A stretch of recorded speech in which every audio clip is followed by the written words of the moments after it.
Hey Ramblers, before we kick off today's episode, I just want you to know that we're finally ready to launch OffSource and it's going to be in October.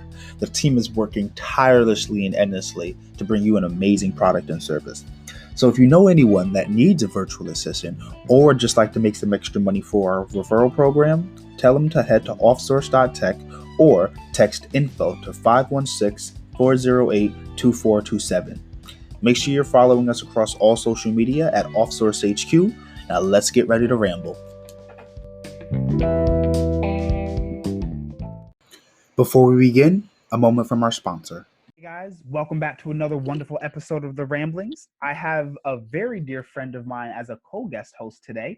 His name is Trip Sanders. He's an entrepreneur, business owner, Quinnipiac professor, owner of Coffee Club and Networking Simples. So introduce yourself, Trip. You know, it's nice to have you on the podcast finally. It's great to be here with you. Hey everyone, I'm thrilled to be chatting with you today about a couple of fun topics to help pick out. And yes, he described me accurately.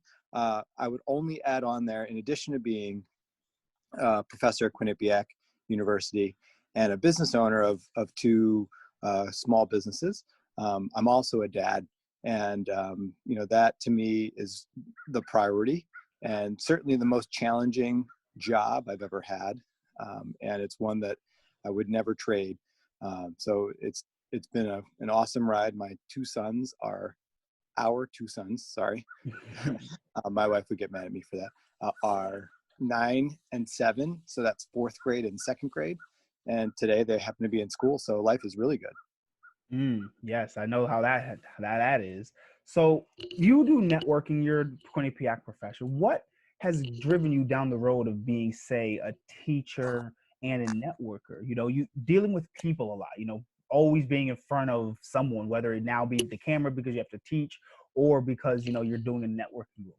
What led to the front facing of everything? So I've always been one, and I've been fortunate enough to be, my wife also works and has allowed me to really pursue what it is that I love to do. So I've been able to find a passion for networking, which, for people who are not familiar with what that might mean, we're not talking about computers here. We're talking about connections you make with other people, other human beings, with introductions. So I love to meet new people. I love to make new connections, either on, my personal behalf or for business, and helping other clients do the same. So for me, that's, easy. It's always been easy, but a lot of people don't find it that way for themselves. So out of that was born my business because, about 11 years ago, just before my son was born, I was able to find a job with a nonprofit called Junior Achievement. It teaches business skills to school-aged children, and they hired me to do just that. So my job was to go around to after-hours networking events and meet potential volunteers and donors and such, and try to get them interested to participate in the program. And not only did it not feel like work, and I got paid for it, it was the most exhilarating feeling ever. And so that's what I wish for and hope for everyone I come into contact with, including all my students, that they are able to find something that they become passionate about, and then it doesn't feel like work after that. So that was a really long-winded answer to a short question, but sorry about that. No, we love it. That's why we're called The Ramblings. Ramble as much as you feel pleased to.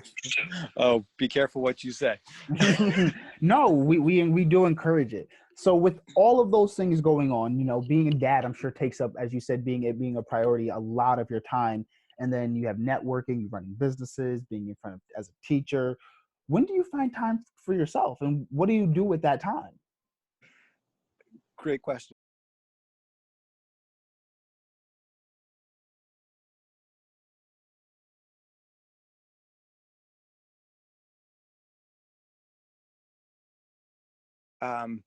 So I think I might carve out an hour of time for myself every day. And whether that's early in the morning, later in the afternoon, or in the evening time. And, I'll do a range of things. What I'm trying to do is not just watch TV for an hour. I always try to either listen to a podcast, read a book, do something positive and educational for myself. So today, ironically, I was in the car, running around in errands, listening to a great podcast called Entree Leadership. It's something that I haven't listened to very much, and I thought I'd give it a try. And it came off the suggestion of one of my students, ironically. So that was fun. Wow. Okay. That sounds good. So podcasting, I guess, do you do anything exciting? Like, are you out here, or like, have you been listening to podcasts this entire Corona? What is the fun trip doing? Are you going on a trip? Thanks, Adrian. So I'm not sure my wife or my kids would ever classify me as fun.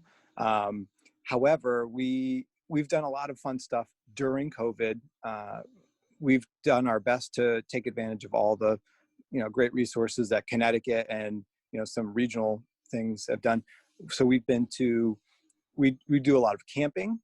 We own a small pop-up camper. So we've gone at least 6 or 7 times starting the spring, for, a couple of days here or there, to local campgrounds.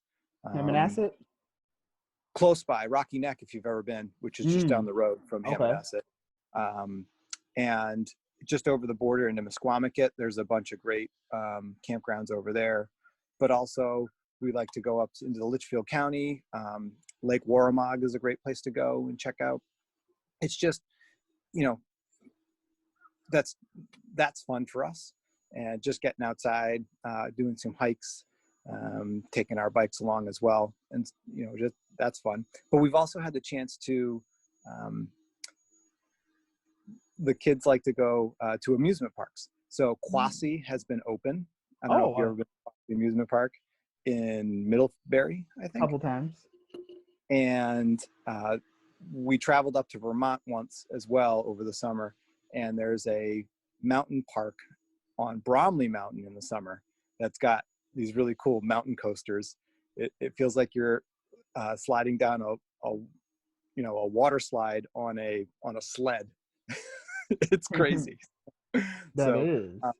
So those are a couple of things that we've done, because largely our summer vacations got postponed for obvious reasons, and we were just looking for some other outside different activities to do. Okay, that sounds fun. Wow, so that's a lot of fun that you guys have been having during this coronavirus. A lot of things going on. So going back into the work and everything, did you always know that you wanted to be a business owner or an entrepreneur? Was that something that you had in mind? You want to be a teacher? I don't think people normally are in school like, hey, I want to stay in school. That's another great question. Thanks for asking. So, have I always known I've wanted to be a business owner? No, I did not. I started off, my degree, ironically, from undergrad is in environmental science. And so I started off wanting to save the world. And my first 3 jobs out of school were for environmental companies, where normally I was helping clean up toxic waste sites, gas stations, etc. And so I've made the joke that, I was saving the world one gas station at a time by sitting on a drill rig and pulling up dirty soil and testing it or treating it, right? So I did that for, like I said, about 4 years, and thought each new job might be better, and it wasn't. And my sister, who was a teacher at the time, encouraged me to look into the field, and I broke in with my first job, teaching at an independent school, teaching science, and had so much fun. Again, it was a lot of work, I'll tell you that, and it felt like work, but education, for whatever reason, just suits me. So it's something that I've always loved to do. And that's why I love to continue to do it today. But stumbling into business ownership was, like I said, sort of a lifestyle altering decision, in a good way for me, because I come from a family of entrepreneurs. My grandfather started a very successful engineering and architectural firm right after World War II, called STV.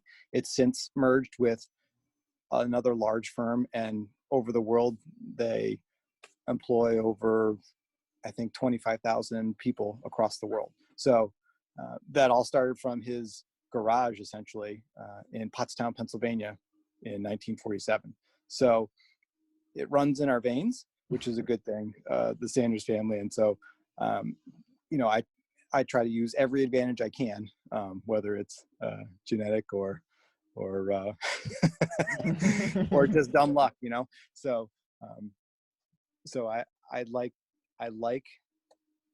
to call myself a late bloomer for entrepreneurship or business ownership. But that doesn't mean, I still have a ton to learn, and I'm trying to learn everything I can every day, but I'm trying to catch up quick. Right. Okay. So in that, what is your key to work-life balance? Because I'm sure as you've been an entrepreneur for however long you've been, and having kids and a family and responsibilities, it does add to the difference. It's not like, you're an entrepreneur fresh out of college, or, there's a added level of responsibilities. So talk to me a little bit about what it's like to be able to manage these responsibilities at the same time. That another fantastic question, Angelo. You're just nailing them. So the one thing I will say is, anyone who says they're achieving balance is either lying to you or just not demanding enough from themselves as business owners. So in my opinion, and granted, keep in mind, I do this on purpose. If the busier I am, the more productive I am. So I might stack the deck too high to accomplish everything, in a given day or so, but I do that on purpose. So I try to challenge myself literally every day, but finding balance, I don't. So, and if you are able to find balance, please share it with me, because maybe there's something that I need to learn from you. I will say that I feel very blessed every day. I try to be grateful and thankful for all the wonderful things that happen every day, including being outside on my front porch, just enjoying the beautiful sunshine, right? Right. So I think it starts with that, and that helps with balance. But I will always maintain that, something is always going to be pulling you. And a lot of things are always going to be pulling you. So whether it's family, personal things, or business things, and to keep them in balance, you might find it for 5 minutes a day, or maybe even an hour a day. But if you're able to maintain that balance a full week, month, year, either, like I said, you're not pushing yourself hard enough, or life is just easy. And in my opinion, life is not easy. Life is never easy. I wish life was easy. It would make doing things a lot easier. I wouldn't have to be so stressed. Angelo, you're stressed? I mean, yeah, sometimes, like, doing this startup and everything, I can see how it can increase the speed at which someone could get gray hairs, putting out there's a term that's like, as a founder, you're constantly putting out fires. I really do like that, because it's like every day it's something new, or it's the same thing that it's just like, oh, okay, just gotta put it out. Because I've realized that as a firefighter, sometimes fires take longer than a specific time frame. California's been on fire for weeks at this point now, and they're still fighting fires. So it's been something of a rough ride, but something I've mentally prepared myself with, because unlike, I guess, a lot of people, I'm one of those people that was, hey, from the beginning, I knew I was like, I want to be a business owner. Like, I was a kid. I read like Rich Dad, Poor Dad probably in like 7th, 8th grade. So I always knew that this was the end goal. And I'm happy that at least this is my struggle. I don't know if that makes sense, but I'm happy that this is what, I have to complain about. Yeah. And I totally agree with you. I still want to drill down into what stresses you out the most, because I'm constantly asking that question to everybody I know. So, so do you mind if I turn the interview around and ask you what's It's stressing fine. you? Go for What's it. stressing me the most is, I guess, the pressure. I've now gotten myself into a position where I receive funding and everything, and where it feels like, oh, it's a high time and you should be, enjoying. It's a time of double down. Also, there's the responsibility or the pressure for me to then take what I've been given and then grow and multiply exponentially. So I'm really trying to do that. A lot of it, I guess you could say, is self-pressure, because I also would like to do it at a particular time. We have projections and we want to hit those projections. And as a CEO, my measure of, I guess, success and how well I'm doing is based on hitting particular metrics. And so I'm just like, because we're in the launch phase before the projections kick in, I'm just like, okay, I got to make sure I'm doing everything I need to do to make sure that we hit projections come next month. Okay. So if I read this correctly, Angelo, you're saying that stress for you is the hustle to make the most out of the opportunity you've been given, and Yeah. and also in the hopes that you beat expectations, make more money, and then therefore can pay back if it's a grant or a loan or whatever you were given, so you can be a little bit more comfortable. Is that Uh, accurate? Something along those lines. Yeah. More of the Okay. so the first part, definitely just wanting to beat expectations. Okay.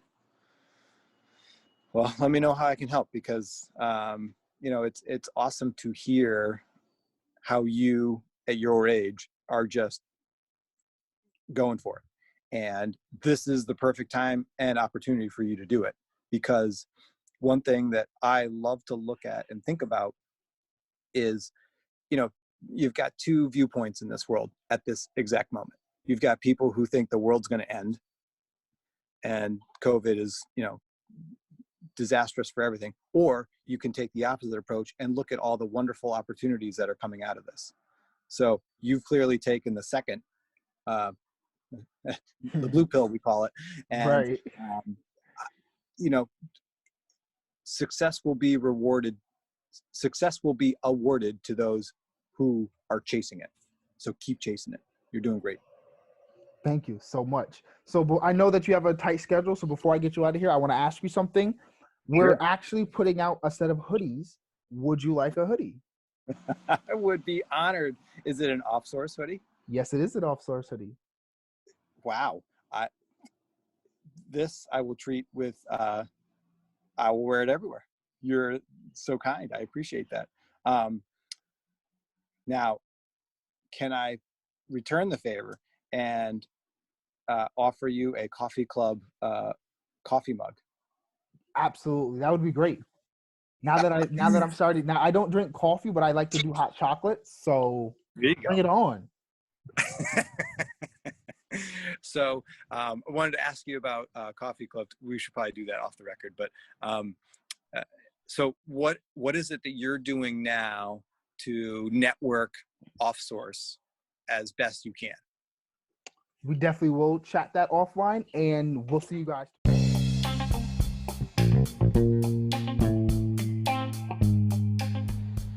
Before you go, Ramblers, if you enjoyed today's podcast, don't forget to hit that subscribe button and make sure you're following me across all platforms at Assistance HQ.